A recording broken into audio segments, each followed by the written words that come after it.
programas de las provincias también existen.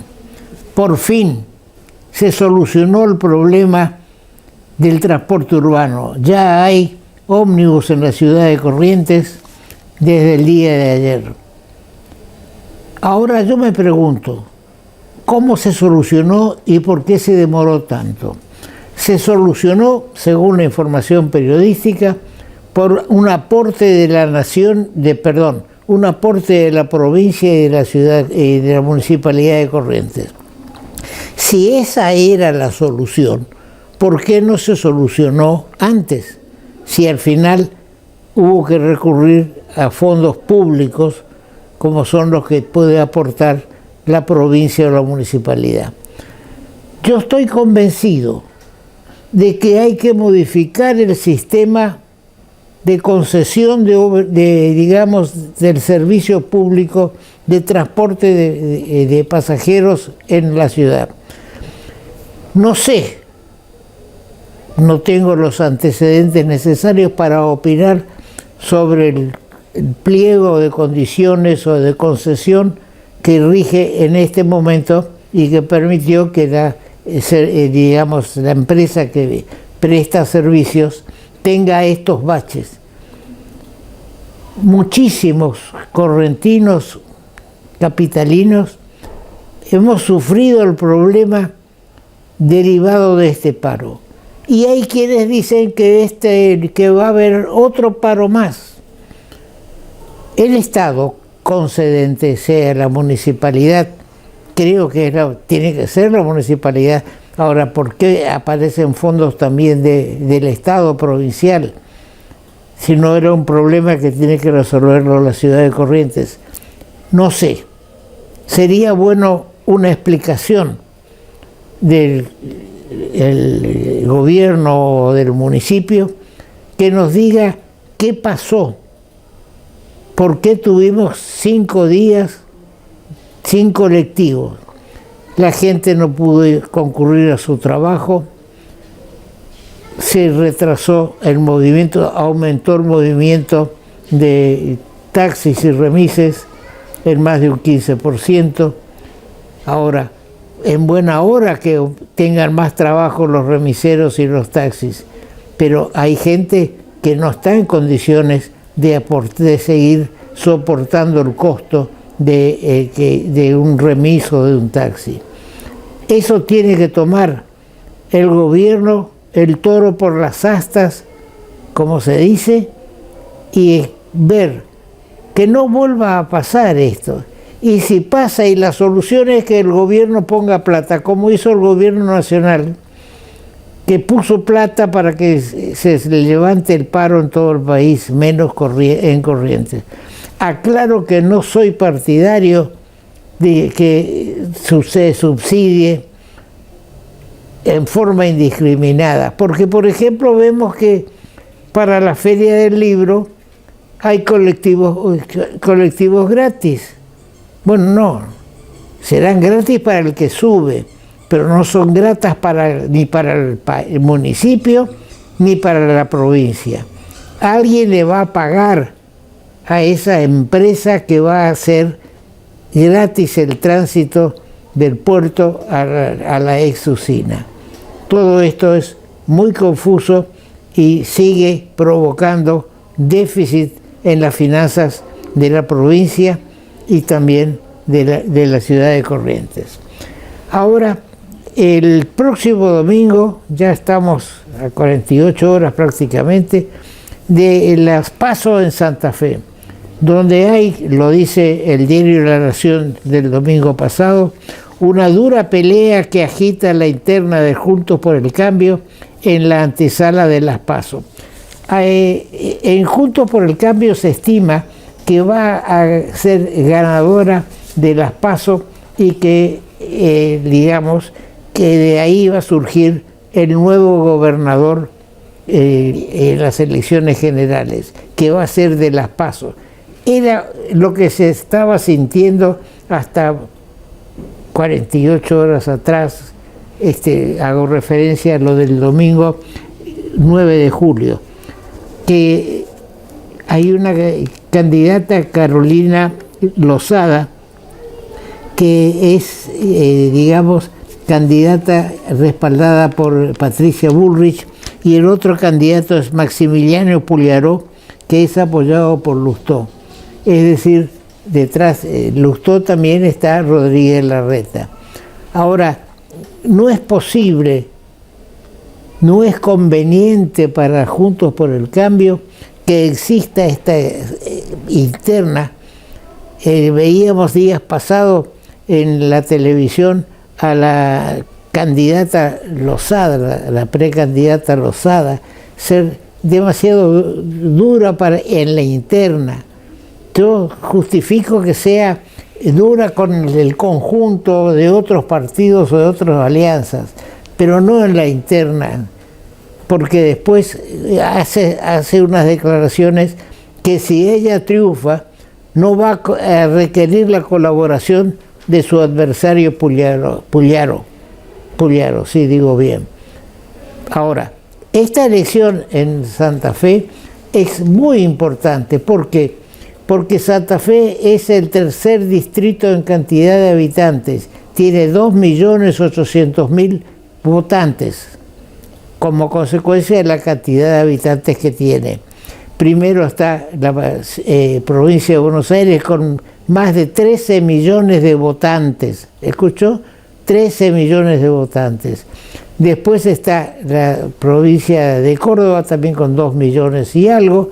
Y después está Santa Fe también con otros 2 millones de votantes. Quiere decir que todas estas elecciones provinciales hasta el momento que van a entrar los cómputos de Santa Fe, no alcanzan a molestar a los 13 millones de votantes que hay en la provincia de Buenos Aires. Después vamos a analizar cuáles son la cantidad de cargos que se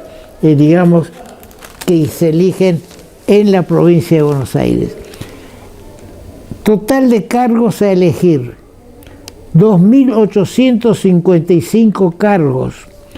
El total de precandidatos, preste atención, estimado oyente, 40.499 pretendientes a 2.855 cargos. Y fíjense, para gobernador hay un cargo, hay 26 precandidatos, 26 personas, partidos políticos que presentan sus pretensiones para gobernador. Senadores titulares provinciales en Santa Fe. Hay 570 postulantes para 23 cargos. Sigamos, átese a la silla.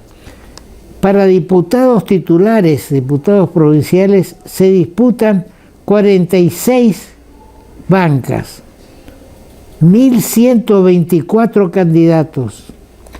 Para intendentes, 135 intendentes y 1.613 candidatos, datos que están en La Nación del domingo pasado.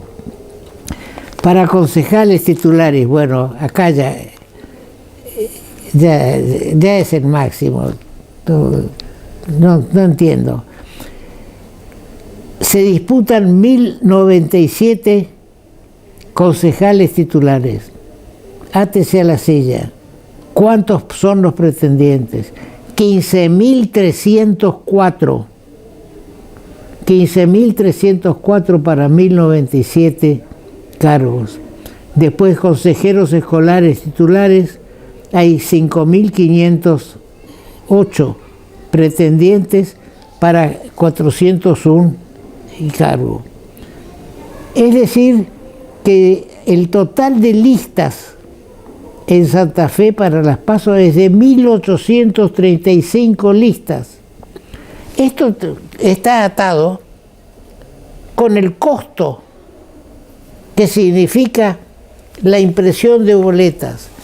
Nos sigue diciendo el diario La Nación: una inédita multiplicación de candidatos dispara el gasto para la impresión de boletas. con 27 postulantes a la presidencia ya, hablando de la elección general, y 54 listas para gobernador bonaerense, los costos no registran antecedentes. Solo para cargos nacionales se gastarán 9.500 millones de pesos en la provincia de Buenos Aires. 9.500 millones de pesos. ¿Cuántas escuelas se pueden hacer con ese dinero? O con parte de ese dinero. ¿Cuántas pueden hacerse? ¿Cuántos hospitales? O reforzar la salud, o reforzar la enseñanza. Yo, por supuesto, soy democrático, y no estoy en contra de que se pueda aspirar a cargos provinciales o a cargos nacionales, pero hay que ver cómo se regula esto. Por ejemplo, provincia de Buenos Aires, que tiene 1.835 listas, se sigue votando con la boleta de papel. Por eso hay este extraordinario gasto de 9.500 millones. Mientras que en Santa Fe se vota por lista única. Es decir, no se imprimen boletas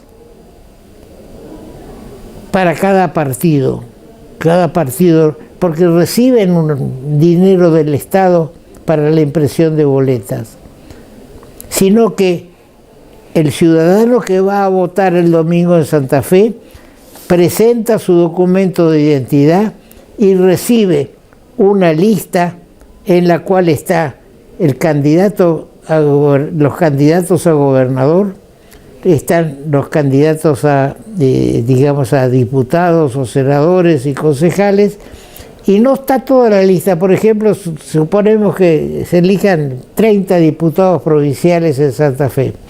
Únicamente está, porque poner los 30 y todos tendríamos una feroz lista así, pero no, se pone únicamente la foto del cabeza de lista.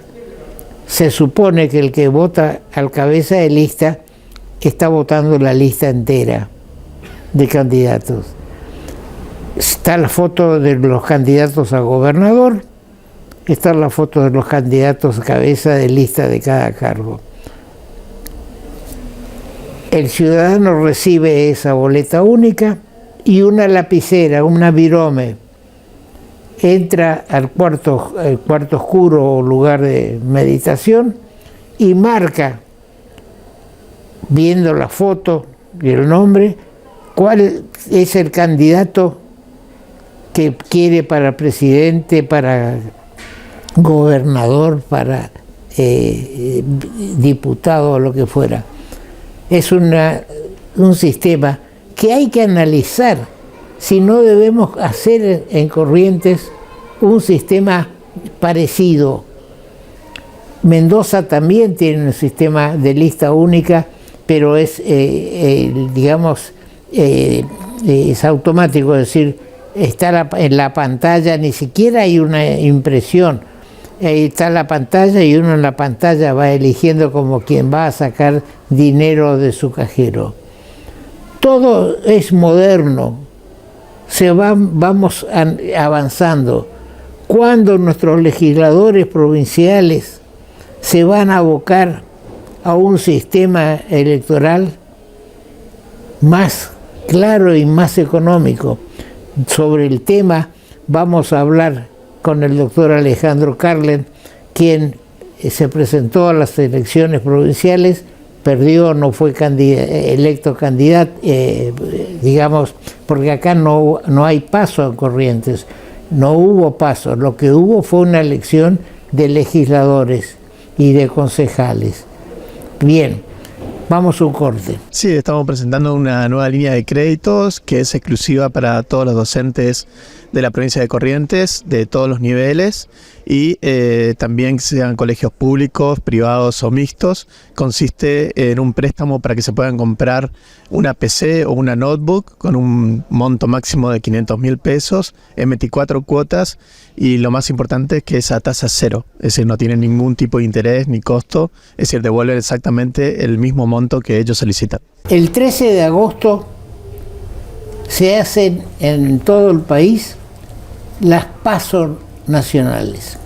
¿Qué es esto de las PASO? Es una primaria en la cual los partidos o alianzas presentan sus candidatos y somos los electores, los votantes, los ciudadanos, los que elegimos nuestros representantes, incluso en el Parlasur, que es un organismo internacional. Vamos a analizar el sistema electoral con el doctor Alejandro Carlen, que termina en este mes de diciembre su mandato como diputado para el Parlasur.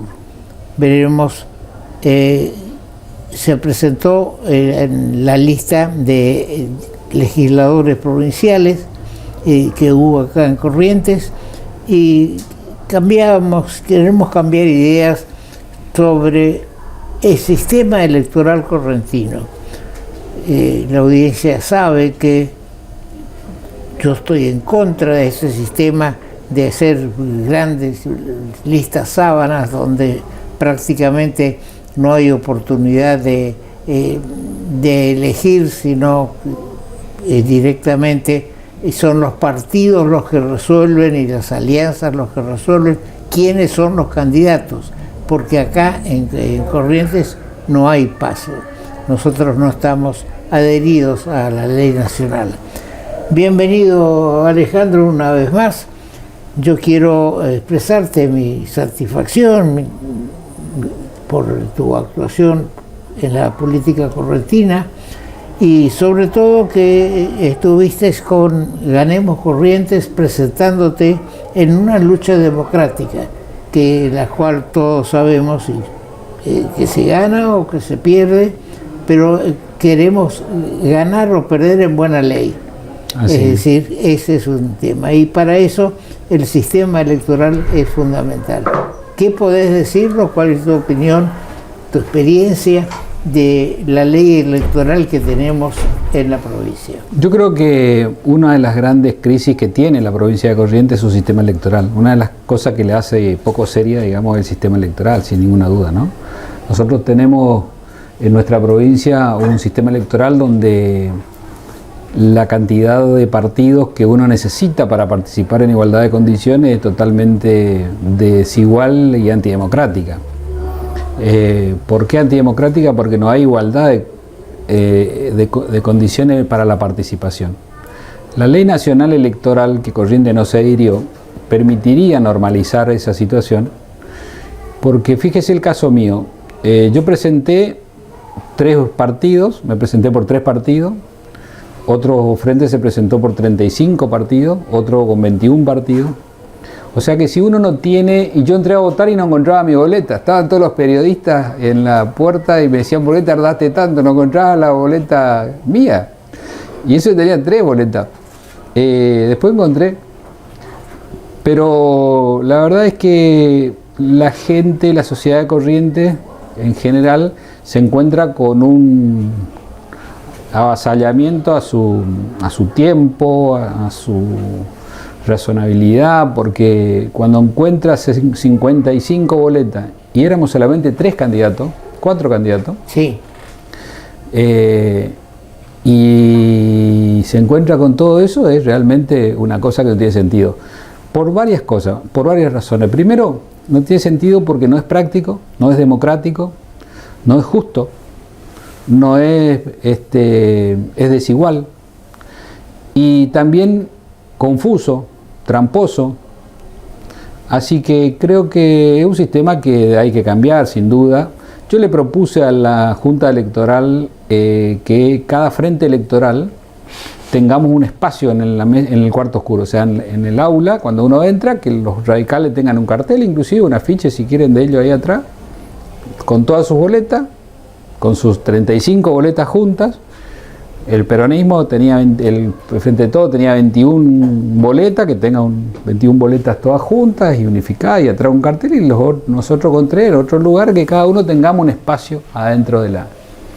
Y eso es lo que aposté a eso, por eso participé, porque una vez ya me pasó esto a mí.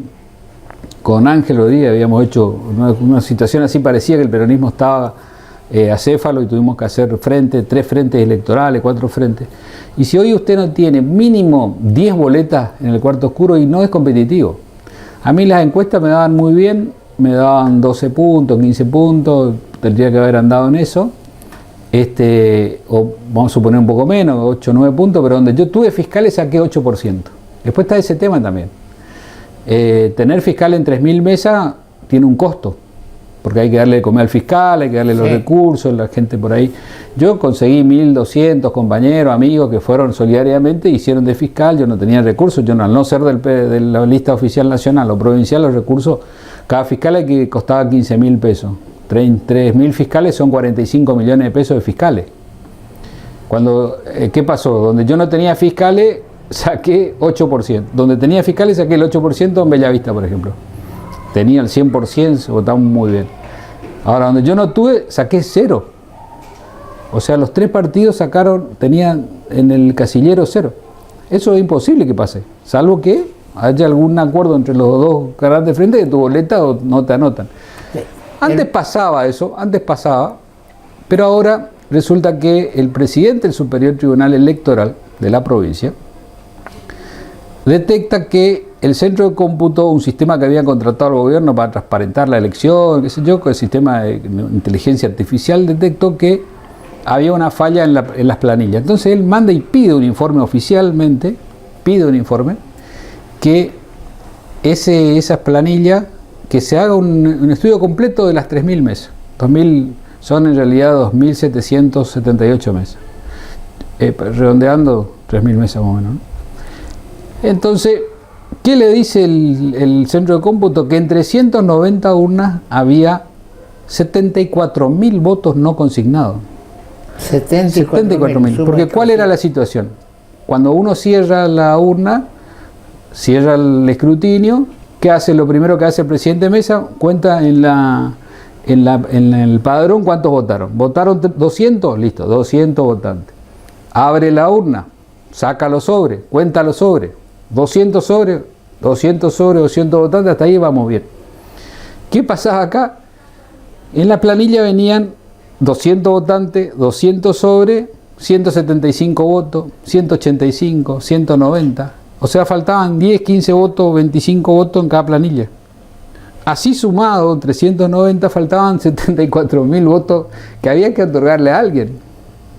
Que la gente votó. ¿No serían votos en blanco?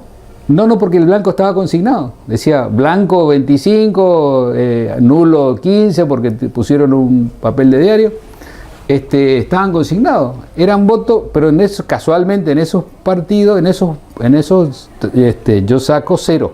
En esas 390 planillas, en los 3 partidos saco 0. Y después miro que otros partidos también tienen problemas que están mal, porque, por ejemplo, de la Cruz me mandan 3 planillas, donde el Partido Autonomista tenía 35 votos y en la planilla tenía 3 nomás, en la que había alzado o sea, le sacaron el 5 al 35 en la planilla. ¿Y dónde se puede producir ahora esa sacada? En el centro de cómputo, porque es un PDF que se cambia. Un PDF, como cualquier PDF, se cambia en el aire, se cambia. Entonces, ¿qué pasó? Los panos se quejaron, le subieron 5.000 votos en 2 horas y media. Y al autonomista, como anda el mismo peleado, le dejaron a 9.000 votos. O sea que si yo hago un promedio de donde tuve, porque tampoco los 74.000 votos yo creo que fueron míos. Yo creo que hay un sistema que ellos manejan ahí, que es que a los partidos grandes, autonomistas, liberales, peronistas seguramente también, radicales. Los radicales le sacan y se suman a los radicales. Entonces el radicalismo termina con más de 100.000 y pico de votos. Y bueno, porque el presidente del Superior Tribunal Electoral ante esto dice: es un error técnico que lo vamos a resolver. ¿Cómo va a resolver? a quién asignarle 74.000 votos, que si no están consignados, no están consignados. Yo que pedí, abramos la urna, esas 390 urnas, y contemos voto a voto. ¿Qué me dijo? Que es lo más razonable, lo ético, lo que ante una denuncia de tal tipo que hace el presidente del Superior Tribunal Electoral, que es Mariño. Y entonces, ¿qué me respondió al pedido nuestro de abrir las urnas? Que no se puede, no es procedente el pedido porque una referencia periodística, de sus mismas palabras. O sea que su declaración, ahora él lo toma como una declaración periodística. Como una referencia. Ahora, una cosa, no hay, y ahí ya dije, ya está. No hay fiscales en el momento de... Lo que pasa es que yo no tenía fiscales en esa mesa. Si yo tengo la planilla de origen, puedo venir al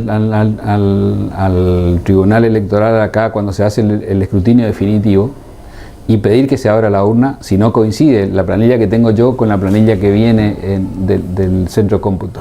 Ahora, si yo no tengo esta planilla de acá, de origen, que no la tenía porque yo no tenía 45 millones para 3.000 fiscales, esta planilla, al no tener yo, no tengo derecho a abrir acá.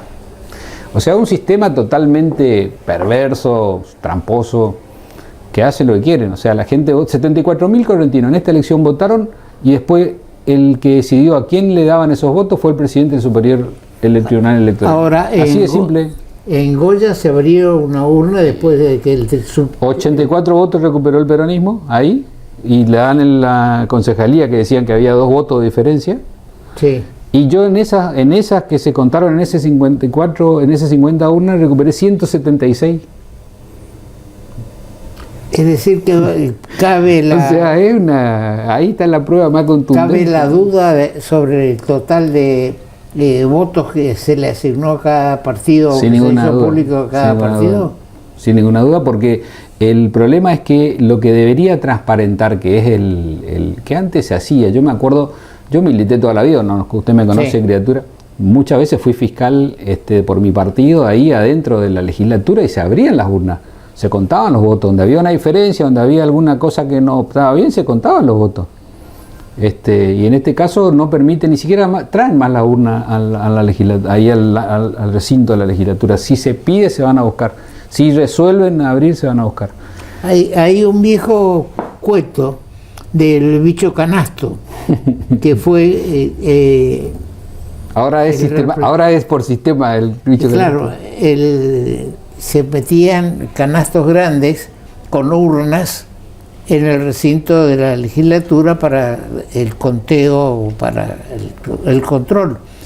Y el representante de un partido, conozco el partido y el nombre no viene al caso, de uno que se escondió dentro de uno de esos canastos que eran grandes, entonces entró también a la noche, estaba dentro del recinto y dice el cuento de que salió de ahí y empezó a manipular algunas urnas, pero que ¿cómo lo descubren? Tuvo una necesidad fisiológica y entonces en algún lado tenía que estar, y entonces cuando abren a la mañana en la legislatura aparece que la necesidad fisiológica. Y eso no está. Y eso significa de que alguien estuvo, un hombre, un humano, estuvo ahí adentro, ¿no es cierto? Dicen también que hay una conexión entre el Ministerio de Gobierno y la legislatura, entre el recinto del Palacio Legislativo, que hay un túnel, y la legislatura.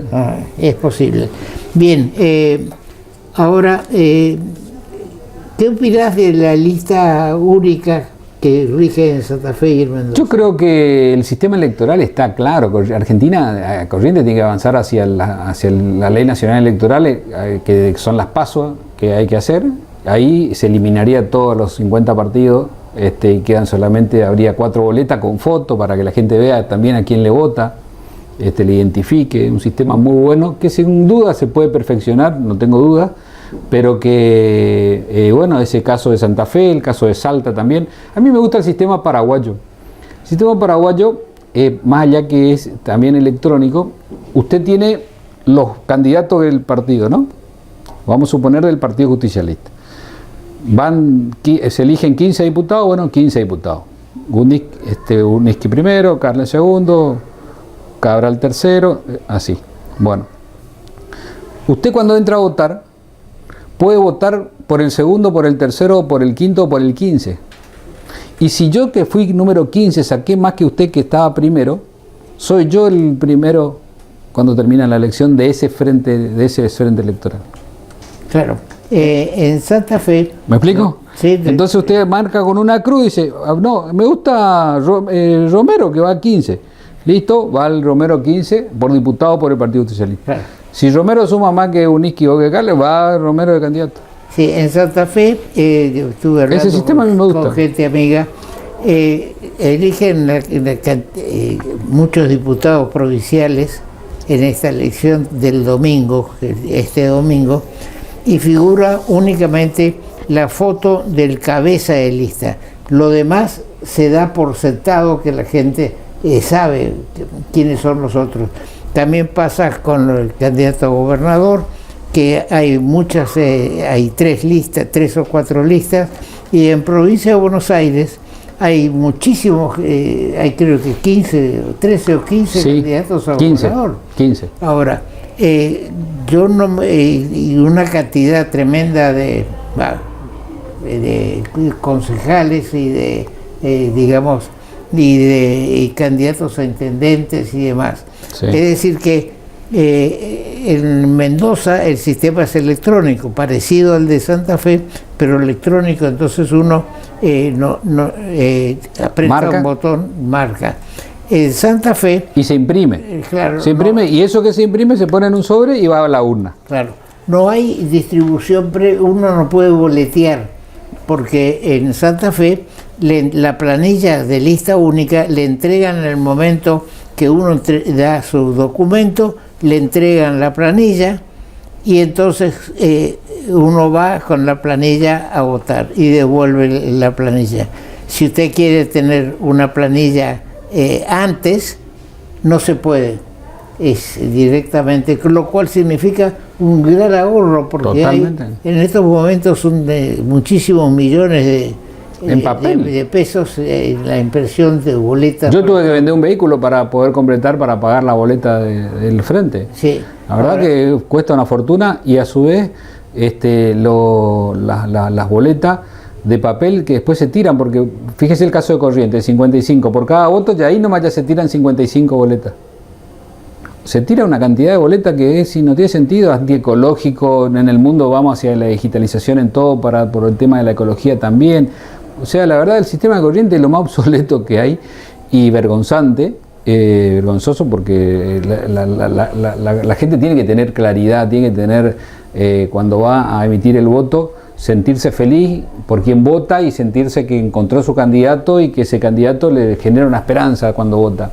Pero sí, acá se va y sale amargado porque por ahí ni le encontró el candidato que fue a buscar. Claro, porque muchas veces se tapan también las boletas y entonces uno no encuentra claro, que es como un logro de los fiscales, es decir, yo le tapé toda la boleta a los otros y a ese que tenía nada le tapamos todo, le pusimos abajo a los otros. Así es. Traen como un logro, porque a mí me ha pasado, o sea, yo estoy en la política de hace mucho y muchas veces arreglamos con el otro fiscal y el que no tenía nada nos repartimos entre nosotros y vienen como con un triunfo. Yo no digo que, o sea, en todos los niveles está degradado el sistema electoral. Así que yo creo que Corrientes amerita una transparencia para ser serio. Si viene un inversor, miren, yo siempre pienso, ¿qué hace alguien que viene a Corrientes a invertir? Dice, yo quiero ir a Corrientes, quiero invertir en Corrientes. Lo primero que preguntaría es si el sistema electoral está bien, si funciona la justicia, independientemente del Poder Ejecutivo, si los poderes del Estado existen. Lo primero que pregunta cualquiera que puede venir a hacer una inversión importante a la provincia. Y si usted viene acá y se encuentra con que el sistema electoral ya es corrupto, ya es torcido, ya es tramposo, y ya no es serio de entrada, la primera pregunta ya no pasa. Así que creo que Corrientes necesita ser seria, necesita ser una provincia que tenga un sistema electoral transparente, poder del Estado independiente, una legislatura. No podemos tener con senadores y diputados, nosotros tenemos que ir a un sistema único, de unicameral. Chaco avanzó en eso, Córdoba, una provincia grande, histórica de la Argentina, avanzó en ese sentido. Hoy la representación de un senador tiene la misma representatividad que un diputado porque se elige por distrito único, no se elige por secciones electorales como era antes. O sea, nosotros tenemos que modernizar, dar dinamismo. ¿Por qué esta elección electoral se fue a votar tan poca gente? Porque los legisladores no le despiertan a la sociedad empatía, no le despiertan una... Pregúntele a cualquiera quiénes son los legisladores de Corrientes, nadie sabe. Sí, y tampoco le interesa, entonces no se fue a votar. Bien, estamos llegando al final. Casi el 50% de la gente no fue a votar. Tu partido, Ganemos Corrientes, sí. ¿A quién acompaña en la elección, en las PASO? Bueno, el Ganemos Corrientes fue un frente electoral de 3 partidos, donde habíamos peronistas, Partido Comunista y otro partido más que es Compromiso Federal. Nosotros con los peronistas que estábamos en Ganemos Corrientes estamos acompañando al peronismo nacional con Sergio Massa. Yo tuve la oportunidad de conocerlo hace mucho tiempo, somos amigos de criatura, de la época que él trabajaba con Mera Figueroa. Con él, con la señora, solemos estar en vacaciones en Pinamar inclusive. Así que más allá de esa cuestión personal, creo que Sergio es un gran candidato a presidente. Creo que podemos tener para Corrientes un presidente que conoce la provincia de Corrientes, que vino muchas veces a Corrientes. Generacionalmente somos de la misma época y tengo fe de que desde ese lugar puedo aportar mucho, fundamentalmente al trabajo que hice. Otro día le llevé mi libro, le digo, mirá Sergio, el trabajo que nosotros hicimos en el Parlamento del Mercosur, que yo escribí un libro inclusive con todos los proyectos que hice.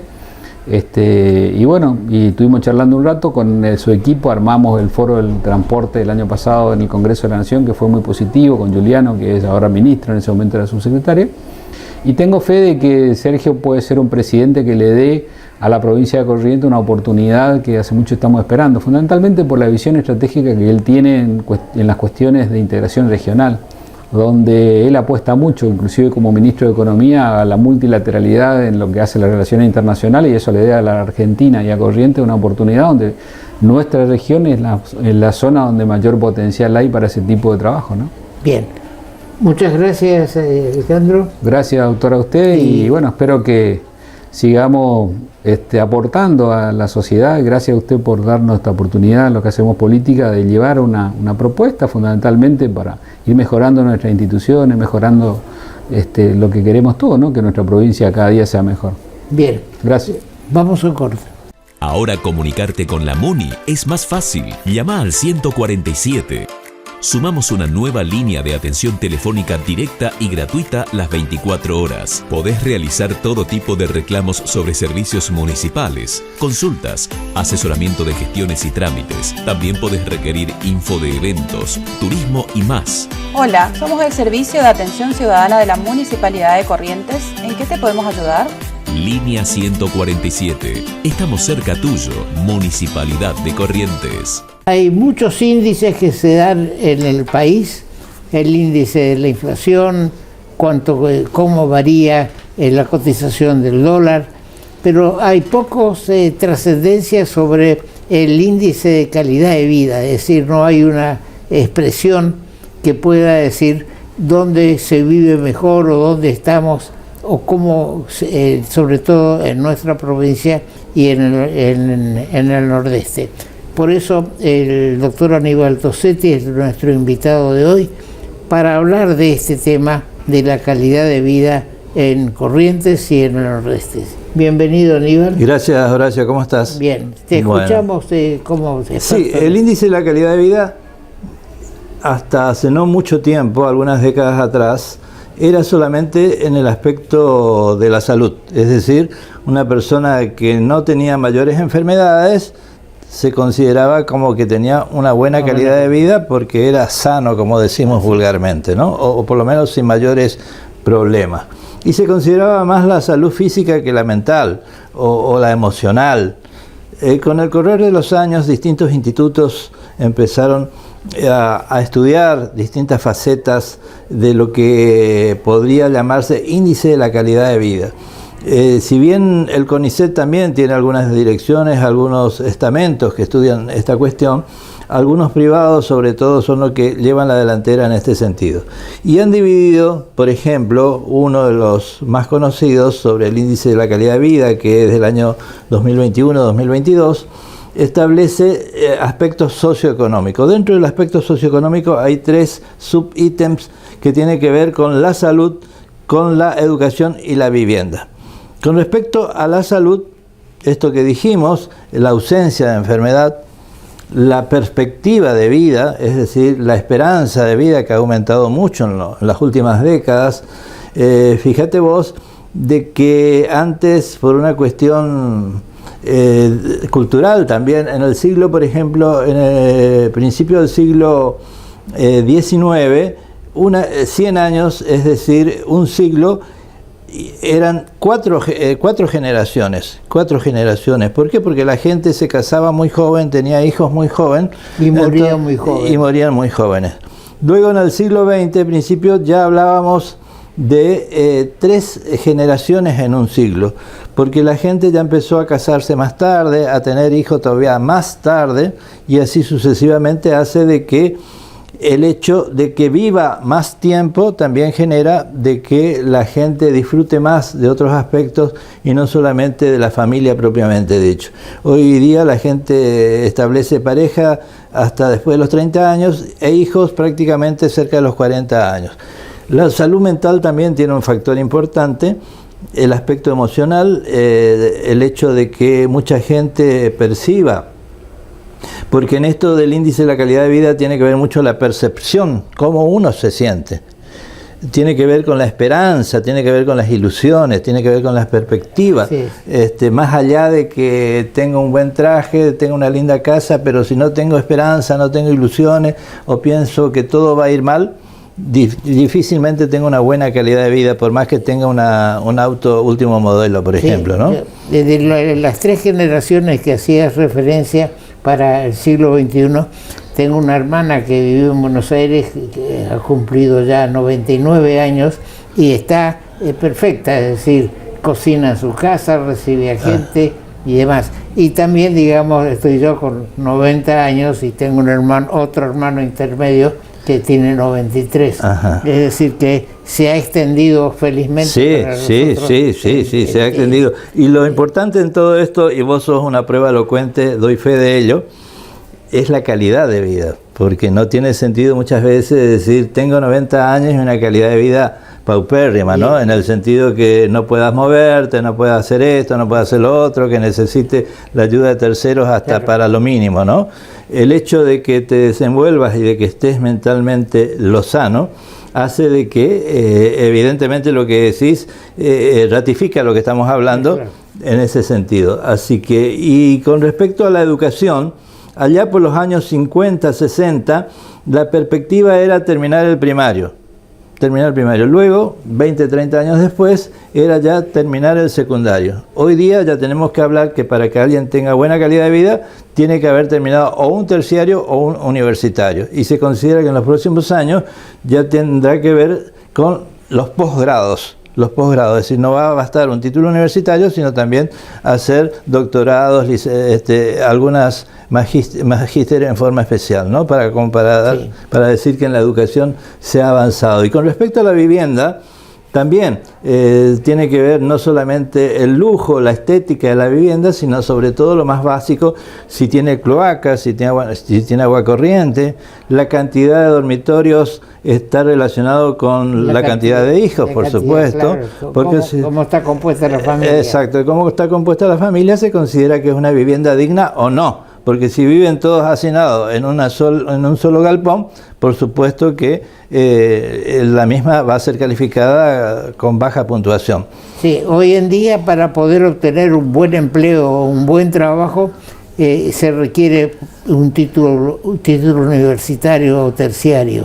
Prácticamente si no se tiene eso es muy difícil poder obtener que sea especializado tanto digamos, en los distintos aspectos del trabajo que es necesario. Por eso coincido con vos de que se ha evolucionado mucho en ese sentido de la educación. Efectivamente, Horacio. Y con respecto a esos índices que estamos hablando, 20% se considera la parte de salud, 20% educación, 20% vivienda, y después los otros 40% tiene que ver más bien con el aspecto emocional, espiritual, de ilusión, de esperanzas, Y en ese sentido tiene que ver, por ejemplo, la parte recreativa, es decir, si uno vive en un lugar donde hay espacios verdes, donde no hay muchos problemas de contaminación sonora. Hoy en día ya hablamos de contaminación sonora.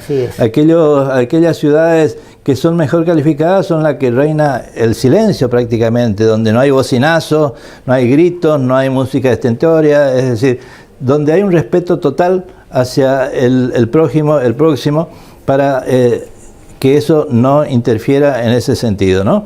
La música, el sonido, el ruido en una palabra, la cantidad de autos que haya, de vehículos, hoy día se tiende a evitar el tráfico, digamos, intenso, se tiene que volcar más hacia aquellos elementos que carecen de combustión, la fuerza de la tracción a sangre, la bicicleta, los monopatines eléctricos, etcétera, etcétera. Todo eso incide para catalogar a una ciudad o a una región como que tenga mejor calidad de vida, la cantidad de museos que tenga, la cantidad de parques, la cantidad de jardines de infantes, de escuelas, aunque eso ya está relacionado con lo primero, pero que hace a la posibilidad de que haya una diversidad de objetivos que una familia pueda elegir de acuerdo a la edad de su hijo. En la década del 30, yo nací en el 33, prácticamente no había jardines de infantes, directamente uno entraba a primer grado inferior y primer grado superior.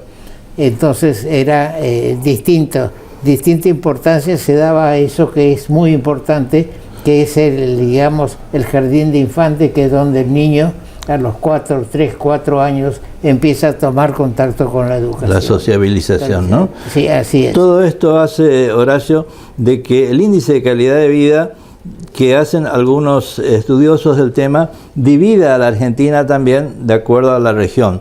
En ese sentido, el AMBA, el conurbano Buenos Aires, sería el que tiene el mejor índice de calidad de vida, de acuerdo a estos estudios. Lo seguiría Cuyo, sería la región de Cuyo, exacto, que sabemos todo lo que tuvimos la posibilidad de conocer, que viven muy bien ahí en esa zona. Luego la Patagonia, y último, lamentablemente, por decir último, es decir, menor puntaje, por no decir último, están las provincias del norte, es decir, noroeste y nordeste. Las 4 provincias son las de menor puntaje en lo que hace al desarrollo, a la prosperidad, a la perspectiva, aunque también es digno reconocer y justo reconocer que en los últimos años se ha mejorado notablemente. Antes, lamentablemente, teníamos la triste fama de que la mortalidad infantil en Corrientes era una de las más altas del país. Sí, eso se fue superando año a año, lo mismo que la cantidad de viviendas, la cantidad de hijos que uno tiene. Esta semana habrás leído que en Noruega, por ejemplo, se va a otorgar 1.000 euros a la familia que tengan un hijo más. Porque sabido es, y esto también es noticia que fue poco conocida, que hace poco tiempo en el mundo hay más gente mayor de 65 años que chicos menores de 5 años. Fíjate vos esa paradoja, ¿no? De que hay más gente mayor que infantes, por decir así, ¿no? Y eso es motivo de mucha preocupación. Eso afecta mucho, digamos, a los países. El caso de Holanda, que está teniendo en estos momentos oleadas de inmigrantes en busca de una mejor calidad de vida, de Extremo Oriente o del Cercano Oriente también. Bien, Aníbal, ¿cómo solucionamos el tema? Porque en tema de recreación, digamos, en jardines verdes y demás, se está haciendo mucho.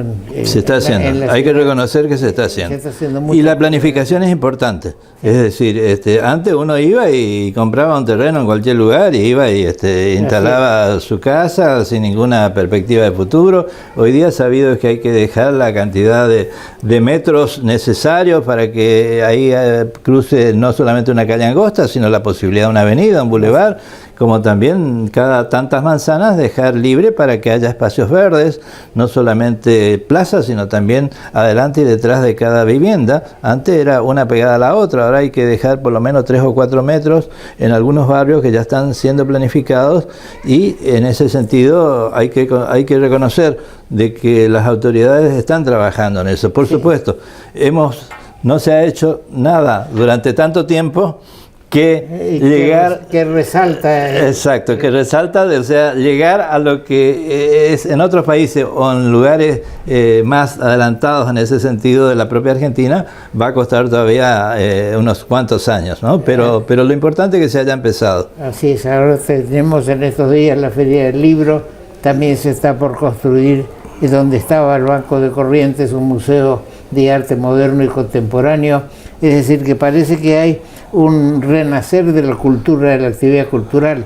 Días pasados hubo una presentación de coros de distintas organizaciones, también de la UNE, es decir, que estamos marchando, hay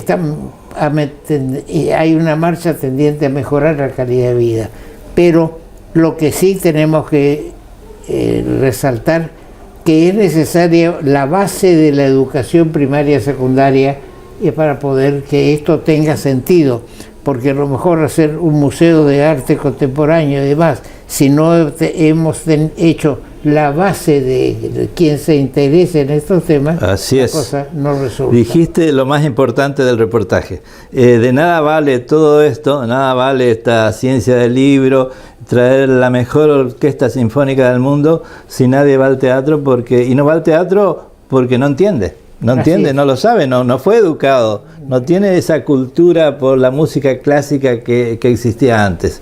Y así como eso hay muchísimos ejemplos. Bien, muchas gracias Aníbal, y seguiremos con tu presencia. Sin duda que tu programa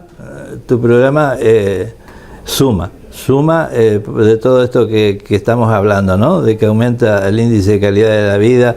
Hablar de esta forma, inculcar a la gente. Otra vez tiene que haber una renovación cultural y un llamado fuerte para que los chicos estén en cosas serias y que les sirvan el día de mañana. Muchas gracias. Bien, gracias Aníbal. Gracias. Seguimos con el programa. Sí, estamos presentando una nueva línea de créditos que es exclusiva para todos los docentes de la provincia de Corrientes, de todos los niveles, y también sean colegios públicos, privados o mixtos. Consiste en un préstamo para que se puedan comprar una PC o una notebook con un monto máximo de 500.000 pesos en 24 cuotas, y lo más importante es que es a tasa cero, es decir, no tienen ningún tipo de interés ni costo, es decir, devuelven exactamente el mismo monto que ellos solicitan. Uno se pregunta, al ver la cantidad de aspirantes a cargos, ¿por qué hay quienes quieren ser diputados nacionales? Diputados nacionales porque el artículo 68 de la Constitución Nacional dice que ninguno de los miembros del Congreso puede ser acusado, interrogado judicialmente ni molestado, atención, por las opiniones o discursos que emita desempeñando su mandato de legislador. No es por cualquier delito o por cualquier cuestión, es por lo que las opiniones o discursos que emita desempeñando su cargo de legislador. Y el artículo 69 de la Constitución Nacional dice: ningún senador o diputado, desde el día de su elección, no desde el momento que prestó juramento, desde el día de su elección hasta el de su cese, puede ser arrestado, excepto el caso de ser sorprendido infraganti en la ejecución de algún crimen que merezca pena de muerte. Ya no hay más pena de muerte, infamante u otra aflictiva, de lo que se dará cuenta la Cámara respectiva. Pero es para el caso, puede ser únicamente si es sorprendido infraganti, para delitos comunes. Si no, no puede ser, desde el día de su elección, no puede ser arrestado, que es lo que muchos aspiran a ser legislador. Tan dura es la situación en estos momentos que nos dice el diario La Nación: la Iglesia criticó a la dirigencia envuelta, atención, a la dirigencia política envuelta en internismos y espacio de poder. No hay propuestas concretas en el tiempo electoral. El obispo Ojea advirtió sobre los esfuerzos para llegar a fin de mes que tiene muchos ciudadanos de nuestro país. Es decir, que tenemos la separación de la Iglesia y del Estado, pero la Iglesia o las iglesias de nuestro país están preocupados por este internismo al que hacíamos referencia en el caso de Santa Fe, lo duro que está haciendo un candidato con el otro, y en el orden nacional, lo duro que está haciendo Patricia Bullrich con Horacio Rodríguez Larreta. Después se van a unir, dicen que, pero nadie puede arrastrar los votos de los ciudadanos, es decir, vamos al caso con nombre y apellido. Si Rodríguez Larreta es atacado, o si Bullrich es atacado por los del adversario, no es cuestión que después, si lo maltrataron a mi candidato en la interna, y yo no sé si voy a votar por el otro candidato, a lo mejor sí, para evitar el triunfo del adversario común. Pero bueno, queremos resaltar esta preocupación de la Iglesia y trataremos de invitar a nuestro próximo programa a Monseñor Andrés Stanovnik, que ya ha estado en varias oportunidades, accedió a nuestro requerimiento y lo hemos visitado en el arzobispado. Hay cosas, dice Ojea, el obispo Ojea, hay tantas cosas en nuestro país que nos cansan en este momento, con índices de pobreza tan grandes y con una desigualdad, una inequidad tan manifiesta entre los argentinos. Nos cansa la corrupción. Lo peor de la corrupción es la búsqueda del poder por el poder mismo, no el poder para servir, no el poder para prestar un servicio auténtico al bien común, sino el poder para sobrevivir, ni siquiera para transformar, dijo el presidente del episcopado. Los dejo para que piensen lo que dijo Monseñor Ojea y que está, el obispo Ojea, y que está en el Diario de la Nación. No es momento para pelear entre nosotros o entre listas internas con el índice de pobreza que hay. Entonces los esfuerzos que haga el actual gobierno nacional por querer disimular y hablar de un gasoducto